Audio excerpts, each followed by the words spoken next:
window dressing here on 2nd and goal. Smith comes back into the backfield. They run Bohannon with blockers in front and into the end zone. Gary Bohannon.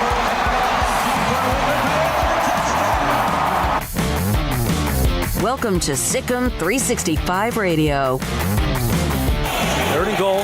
Here's Chapin into the end zone, and how about that swagger? Another touchdown pass for Chapin. Ben Sims on the receiving end of this one. Sikkim 365 Radio is presented by IdealMRI.com. High-quality MRIs for $497 or less. IdealMRI.com. Your health is important, so is your budget. Here we go. Daniels, flushed. Daniels, end zone, caught! Kansas wins it! Jared Casey, the hero, and the Jayhawks find a way. The 3 o'clock hour is sponsored by Waco Custom Marketplace. Meats, sweets, Texas treats, and a cut above the rest. 425 Lake Air Drive, Waco. Bohannon got in. Touchdown. Bears score. Now here's David Smoak, Paul Catalina, and Craig Smoak. All right, here we go on the eve of numerous college football spring games, including Baylor tomorrow. Mentioned this earlier in the week. Notre Dame will check in with a writer, Brian Driscoll, in the 5 o'clock hour. Ole Miss, Oregon, Penn State will have a writer at 4:45 on them. Texas will have one at 5. Texas Tech, Virginia, Washington State, and West Virginia as well. Now, a little bit of it is kind of breaking news, and it's still yet the unknown. Matthew Meyer, Baylor guard, forward wing, whatever you want to call him, has announced that he, in fact, will enter the NBA draft, but keep his options open. He did this a year ago, decided to come back. Yesterday, Adam Flagler, so at least he got it in under the deadline, which is this weekend. And I don't know what he's going to do. I don't even know really the pulse of what Baylor fans want him to do compared to at this time a year ago. Yeah, I don't know. But the one thing you do know is that if he does come back, he's coming back to Baylor, because by the time the NBA draft process is over, it'll be too late to transfer for the next school year. So he will be back at Baylor if he does not keep his name in the NBA draft. So transfers out. So it's NBA or Baylor for Matthew Meyer. And, I think he got better in a lot of regards when you think about it, but he also regressed offensively a little bit. And he wasn't that consistent player that they really needed him to be at times. But you get to the North Carolina game, and his plus-minus was better than it had ever been in that game. He went into the game, and they wound up eventually losing because he couldn't come back in those times after he hurt his ankle. So he's kind of an enigma. It's just... if that plus-minus that was there in the North Carolina game can be every game, then Matthew Meyer is a superstar. But that's what the problem is with Matthew Meyer is it's not always there. Yeah, it's kind of like after last year said, hey, if Matthew Meyer can just do this, then he'll be, then what happened? He came out and he regressed offensively and got better defensively, and then you are left saying basically the same thing the following year, except for just maybe in a different manner about what that improvement is needed. But no, he's a really good player.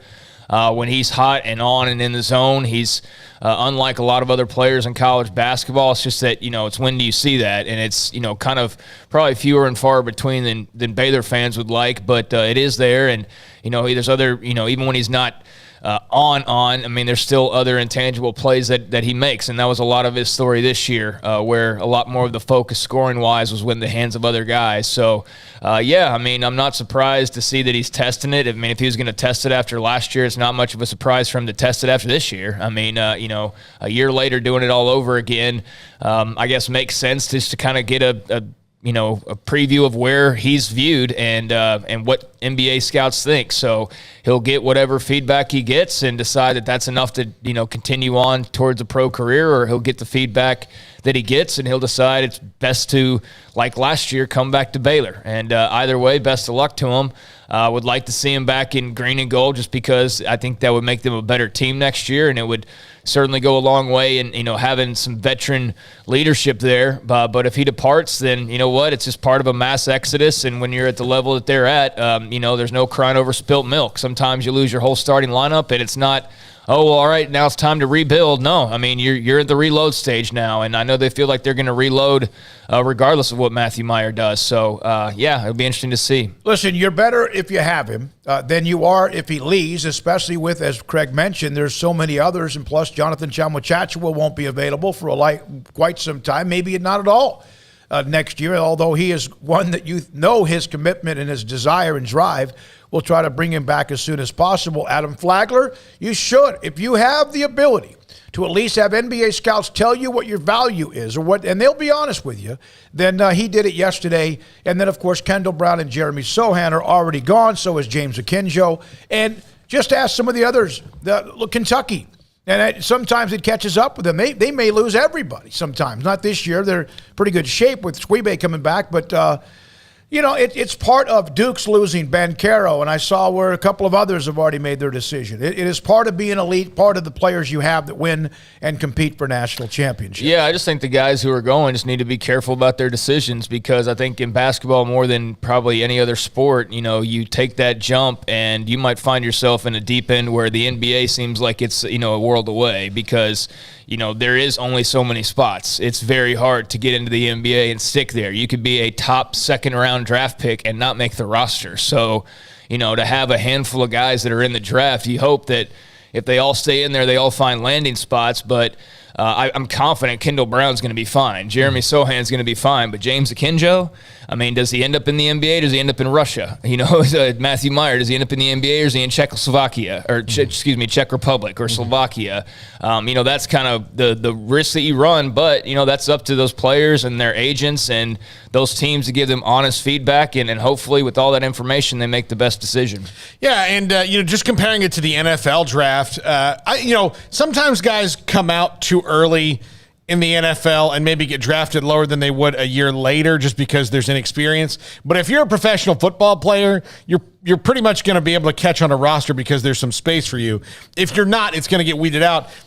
You said about professional basketball, there's not as many, you could be a first-round pick a year later and then get picked in the third round because you went out too early. And if you're good enough, you're going to make it. And the NBA, because there's so little spots, I mean, you're talking about 2 rounds of a draft. Like you might, wind up, kind of fighting your way through it for a little while. Also but less players on the roster. Yeah, all that stuff. Like yeah, a bunch. Different rules and all that. Football players can hang on to an 80-man roster for, a majority of the year and then, get cut and then end up on a practice squad. And so, you're technically not really on the team playing, but you're still hanging around. In the NBA, there's deals like that. You could be in the G League and whatever, like Freddie Gillespie. We've seen him with those two-way contracts, or Ish Wainwright. So there's ways to make it work, but it's just a lot more of a difficult road than, simply being a draft pick and just knowing that you're going to stick somewhere. So, with the Kinjo, he's already made his decision. We know that. But with Flagler and Meyer, that'll be, very interesting to see here over the next, few weeks as we go into the draft and hit these deadlines and whatnot, what actually ends up happening with those two. Because if they both come back, then, watch out. And if they don't come back, I still think it'll be a good team. But obviously,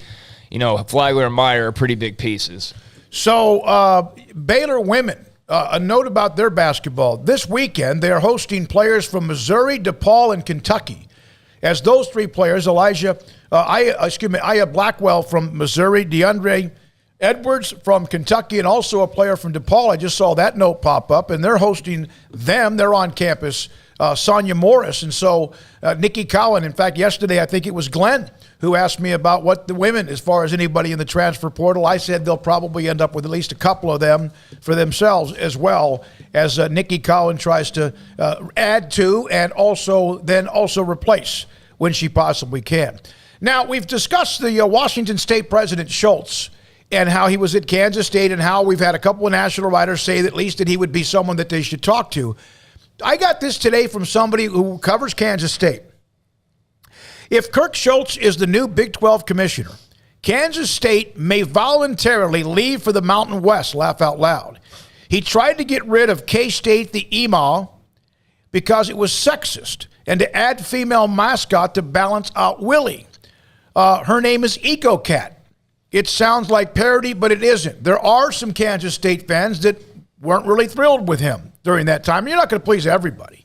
There are some that don't think Mac Rhodes has done a great job because of a decision here or a lack of one there. So we had Matt Fortuna was on a couple of days ago talking about that, plus others. So that was interesting from Tim Fitzpatrick, who covers Kansas State. Yeah, I think that I think stuff like the getting up in arms over like Emaw, every man's a Wildcat, and making that, I think that's so silly and such a waste of everybody's time, and really just a kind of empty thing to be mad about, honestly. But for any complaints about him, he's not a candidate.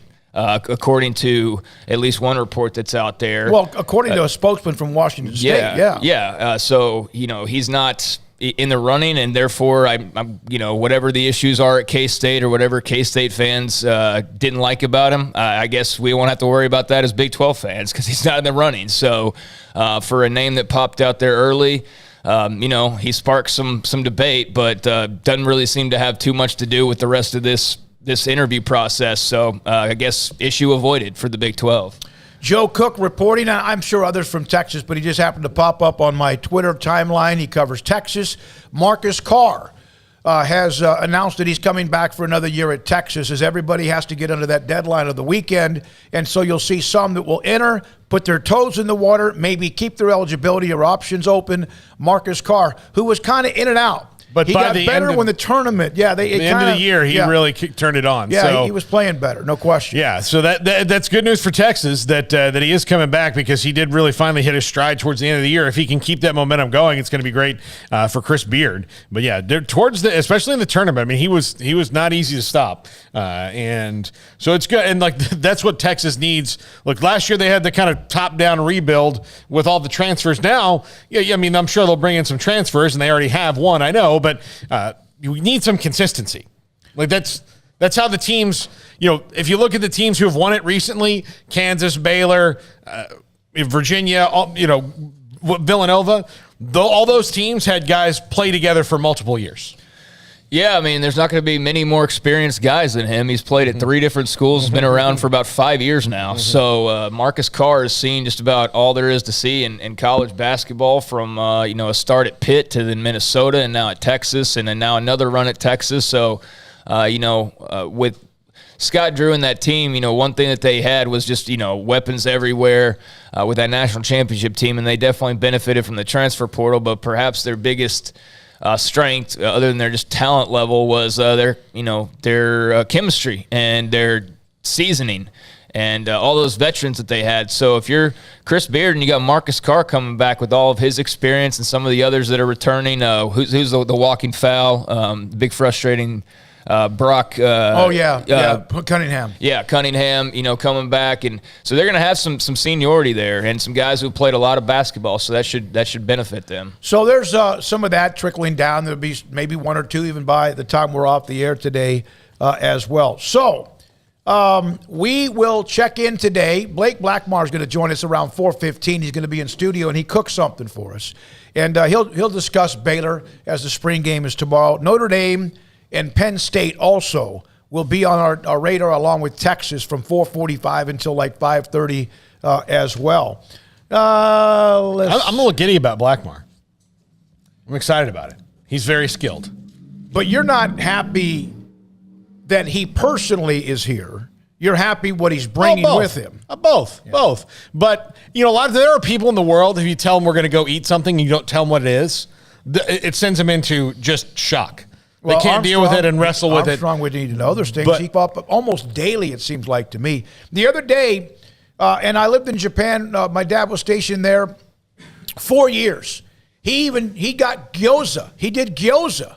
And I know how Davion Mitchell, who am I thinking about? Spida. Yeah, all of them. The Jazz are down 2-1, lost a game 3 at home.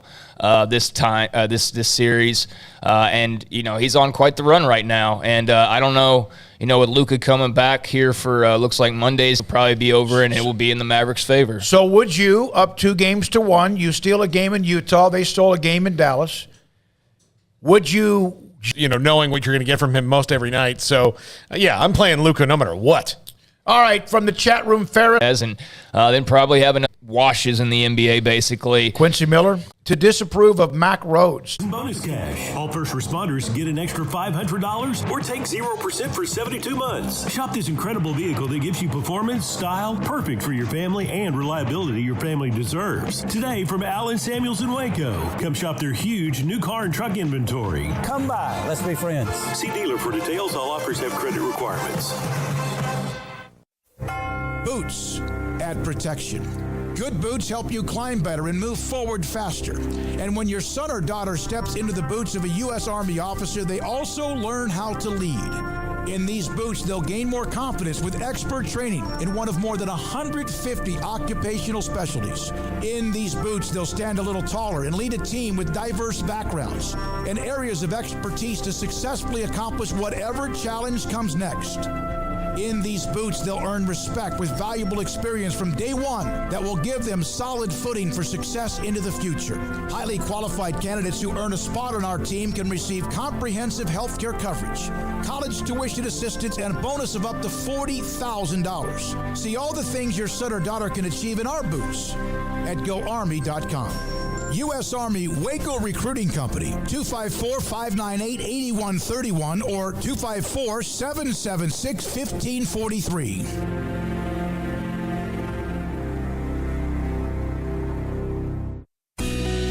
Camille Johnson Realtors guide you seamlessly through the process of buying your dream home or selling your current one. Commercial, farm and ranch, or residential, Camille Johnson Realtors can smoothly and successfully lead you through any transaction. With a team of 28 experienced agents who are excited about serving you, Camille Johnson Realtors services the entire greater Waco area. If you're in the market to buy or sell, contact Camille Johnson Realtors, 104 Midway Center in Woodway, or find them online at www.camillejohnson.com. Camille Johnson Realtors, elegant, charming, warm. Welcome home.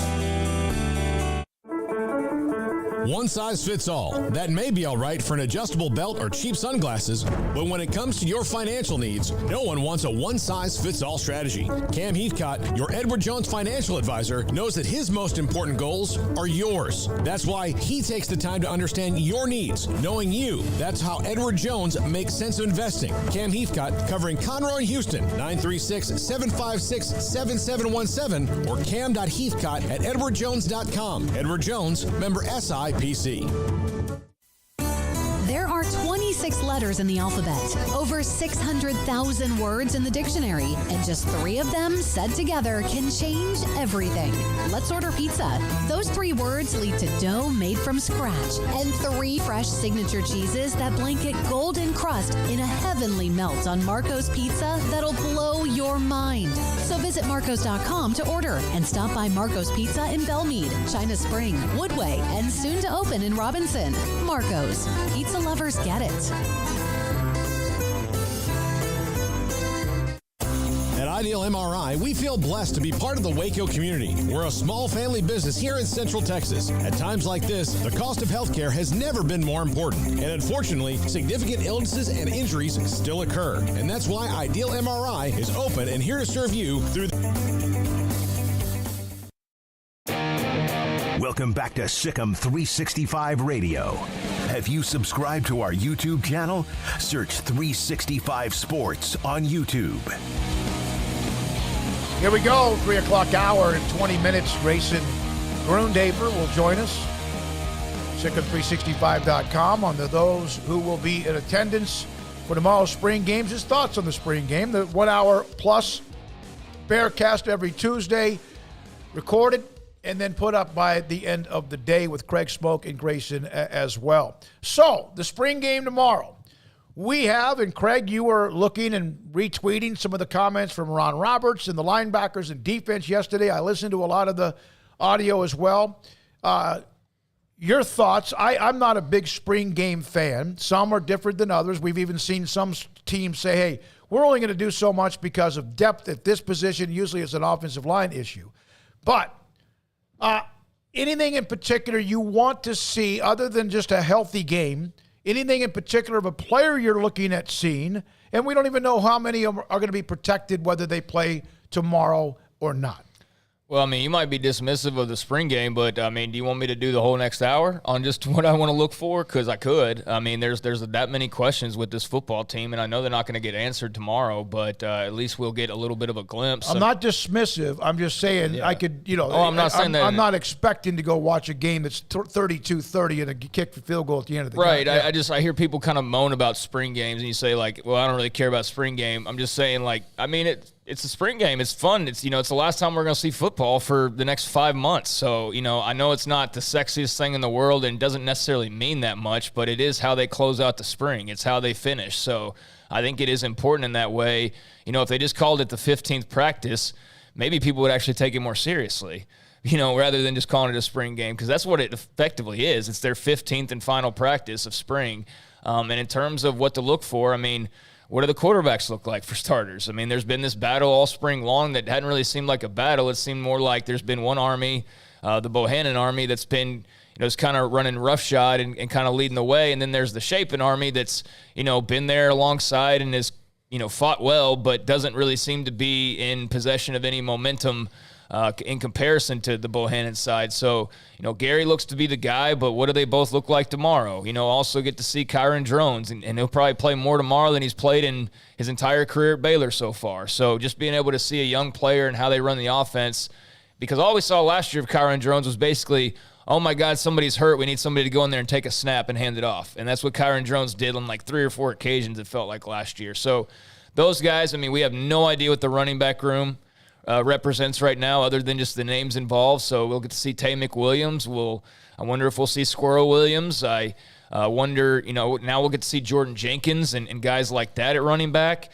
Wide receiver, they have no proven threats there. So what do those guys look like? Offensive line, feel pretty good about that. And then defensively, I mean, and listening to Ron Roberts, and I don't know if you were planning on playing that, but either he or Dylan Doyle would be a great Dylan Doyle was a fantastic freaking interview yesterday, but you got your entire 2 deep on the D-line and him as your middle linebacker returning. And then outside of that, that's pretty strong. But then outside of that, you have a whole bunch of inexperienced or lesser-known players in comparison to the guys who are now headed off to the NFL. So those outside linebackers and that secondary, I'm looking forward to just seeing all those young faces, and the Devin Neals and the Devin Lemire's, and even more of the Al Walcotts, who we started to get to know a little bit last year. So, yeah, I'm looking at a lot, for tomorrow's game. And I know that I'll probably still have a lot of the same questions, but it'll be good just to kind of have a 2-hour period to really just watch, because what we've had otherwise has been like 15-minute, stretches and group drills and things like that. The best part about the spring game is it's especially for a coaching staff like this one and a head coach who is not – he's not giving out depth charts all spring long. They haven't released a roster. Yeah, they haven't released a roster. So it'll be the first time that we get to see where they're thinking guys are or should be. What they're doing, where they go. And, it's not going to be, if you're looking for someone to like run for 150 yards in the spring game or something like that, that's not what you should be looking for. No. What you need to look for in the spring game is how are they using guys? What are they trying?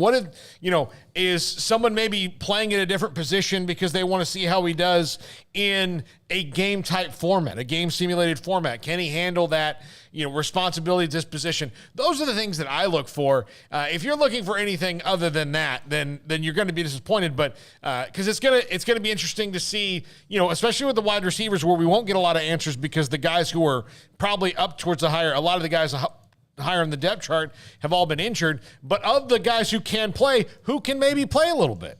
Yeah, and let's not act like the spring game hasn't given us a indicator before of what to expect the following season. Mm-hmm. Do y'all remember the atrocious Matt Rule spring game, and then the following years, like, oh yeah, they're pretty bad. And you know what? We kind of got tipped off. Like, that was a really just kind of not disorganized, but just a not very fluid, spring game. And then the following year, it was not a very fluid football team either. So I'd expect, like you said, most people just focus in on the plays made and just seeing some of these younger guys that we haven't seen much of, and just, seeing some guys, out there playing for the first time in 3-4 months, and for the final time for the next 3-4 months. Just enjoying that is going to be the biggest part. But yeah, getting to see, because like, for example, to Paul's point about positions, everybody acts like, okay, well, Terrell Bernard's gone. Who steps in and plays his spot? Well, technically Will Williams is one of those candidates, but the thing is he doesn't just slide in and play the Terrell Bernard spot. He slides into the position, but he plays it differently than Terrell Bernard. So it's not like tomorrow's just going to be the defense we saw last year with guys rearranged. No, it's going to be a version of the defense we saw last year in some ways, but it's also going to be all the changes they've made. Like Will Williams said, he's like, I'm not Terrell Bernard. I'm not up on the line of scrimmage and blitzing into the backfield. I'm more of a coverage guy. Well, he's taking Terrell Bernard's spot. So if he's more of a coverage guy and he's being asked to do things differently, well then by that reasoning, the defense is a little bit different, right? Well, and that's why perhaps Dave Aranda, when we heard him a week or two ago, talked about putting pressure on the quarterback from what they have in the up front. Right, so that Will Williams can play in coverage and not have to worry about being, a constant blitzer, a constant guy that's up on the line of scrimmage. So if that's the case and they can accomplish that, because they should be able to with a two-deep returning, and then guys like Cooper Lands, who we haven't even thought about, that Ron Roberts interjected yesterday. If the D-line can do that, well, then this defense is wildly different from last year because they don't have to send, blitzers from their secondary or from their linebackers constantly like they had to. And that alone changes the entire look. So, yeah, we should start to see some of the early shades of that and kind of what differences those do look like. But it's a different team, man. I mean, there's some familiar faces, but there's a lot of new ones. And, it's a really even mixture of experience and inexperience. So we'll see that tomorrow. It doesn't mean when the defense is different that it won't be very good. No. It will just be playing, and what they do could be different. Yeah. Well, look, there's not a Jalen Petrie that's going to come up out of the ground and do the things that he did, and you'll be able to move things around. It's just different. Also, I'll tell you another spring game indicator we got last year, I think.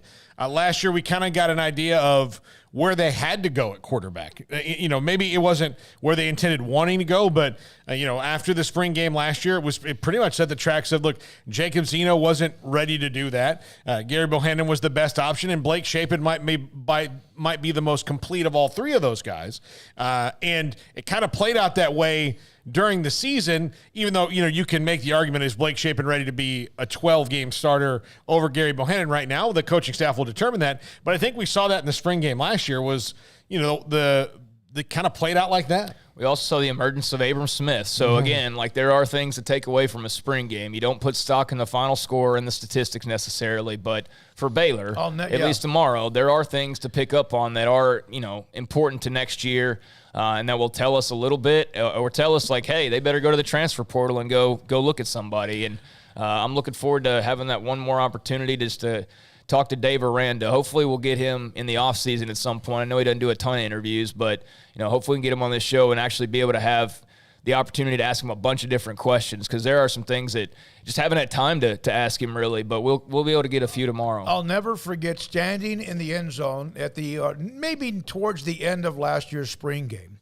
And we know how bad they were running the football in 2020. They couldn't. And all of a sudden you saw this sea part like Moses, and here comes this running back right through this big, huge, massive hole. Now, that doesn't mean the defensive line was mauled, but it was just a scene of a running back finding what was a big hole and just poof, right straight through. And that, we didn't know. Was that just spring game against backups, or was that just what? No, that's what we eventually were going to see with Abram Smith, 1,500-yard school record rushing yards in a season. And I think also this is not the same Big 12 that they're walking into, so they can't play the same defense. It's air raid central again.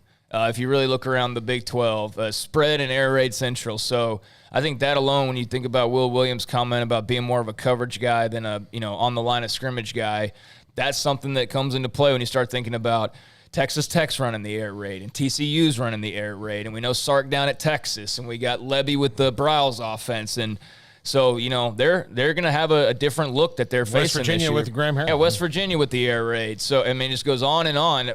All these changes in the Big 12 this year, and so it's going to be very interesting. It started to become a defensive conference, and I still to this day, yesterday, I saw comments from just, I guess, self-proclaimed college football fans still making, the Big 12 don't play defense jokes. And I'm like, do you even watch college football? They had 3 of the top 20 defenses last year. I saw these, and I forget what it was in regards to. It was some random college football post. I don't know if it was just one of those off-season things. It's like the top 20 whatever. But I saw fans who were like, yeah, Big 12 in defense. Have you been asleep for like 2 years? Did you not? You clearly did not watch any of football in the Big 12 last season if you're making any kind of a crack about it being the way it was 5 years ago. But, with the changes in offense, I think it's going to be a little bit of an in-between of what we've seen the last couple of years with these defenses at Iowa State and Baylor. TCU, maybe not so much now, but what they had going. And now all these fresh offenses that are hoping to flip it back to more of the way that it was. Well, it will be fun to watch the chess match and see what Baylor does. Their defense as good as they were last year statistically, or when it comes to, you lose a lot of guys that made big plays, but you do have some dudes coming back and even some that are added to the mix. Player White, obviously, as well, and some of the young. Like yesterday, I text Craig. I was listening to Ron Roberts, and he was talking about Cooper Lance. He was marinating last year. That's my term I use at times for someone who was redshirted. I don't know how effective or good he will be, but Ron Roberts said, hey, don't forget about him. He redshirted for us last year, and it is time. If you're really a program, those who redshirt, when it's time for them to have a chance to make plays or be a part of it, then that is not all of them, but if you get a handful of those to come in and play well, and then all of a sudden that helps with part of the attrition issue as well. All right, so we're going to hear from Grayson Grundhafer, SicEm365.com, plus 3 writers, 4:45 until 5:30, that cover Penn State, Texas, and also Notre Dame. Those are 3 pretty big dogs. And speaking of which, Armstrong, I just sent you an email. If you would, let me know. I want to get this graphic up. It's a local high school player who has cut his list down to 12, and he's a local player, and his list does not include Baylor. It includes, in fact, 2 schools from the state of Texas. Darian Gullett, he is a dude. He's an alpha dog. Texas, Ohio State, Notre Dame, Auburn, Oregon, and USC. A&M, Oklahoma, Alabama, LSU, North Carolina, and Miami. This is a dog, and he's 20 miles, right, Marlon, from Waco. And Marlon's got a handful of players, but Darian Gullett is one hell of a player, and that's at least according to his graphic. Those are his top 12. One of those schools is not like the other. North Carolina? Yeah. They are kind of an outlier there, but hey, Mac Brown, he can recruit, so I'm sure he's doing a good job in that department for them to make the top 10. But I mean, I'm just saying, you look at like who are like the top programs in college football. That's like 9 of them right there. Well, I will say this though, outside of Oregon, who can't say this, all of the schools on the list either have national titles or have coaches that have won them, because A&M has Jimbo, who's won one, and Mac at North Carolina. When is A&M going to put Jimbo's titles up on the stadium? Yeah. When are they going to put national champions? They hope the one they put up is the one where he's still in College Station, but that remains to be seen. But, I mean, with local guys, I mean, when they don't include Baylor, I'm honestly not surprised at this point. You really, if it's a Waco guy, maybe it's a bit more surprising, but like when you get into the outer areas, whether it's a Marlin or especially like Killeen has no ties to Waco. I mean, there's no connection there really. Well, they do have a commitment from them, but I know what you're talking about. That's more of a UT area. That's more of just like Area 51. Yeah. I mean, that place is just unique to its own. But yeah, I mean, you'd love to be able to land the local guy. Like Trey Wisner's not interested in Baylor. Monterey Baldwin's from Killeen. But Monterey Baldwin, look at his ranking compared to Trey Wisner or to Darian Gullett. And I think they're just fine with getting the Monterey Baldwins. I mean, they'd love to have the Trey Wisners, I'm sure, too. But, not everybody wants to stay close to home, although, Austin's not that far away, nor is College Station. So, just you go with who you like better, and clearly those 10 teams made more of an impact, so he'll be a good addition wherever he ends up. And speaking of Trey Wisner, I'll have some news on him here momentarily as well. But when we come back, spring game for Baylor tomorrow, just a little bit after noon at McLean Stadium, and we'll come back with Grayson Grundhafer, SicEm 365 Radio and 365 Sports. Are you a fan of local Texas whiskeys like Balcones, made right here? TX, Garrison Brothers, Devil's River, they're all available.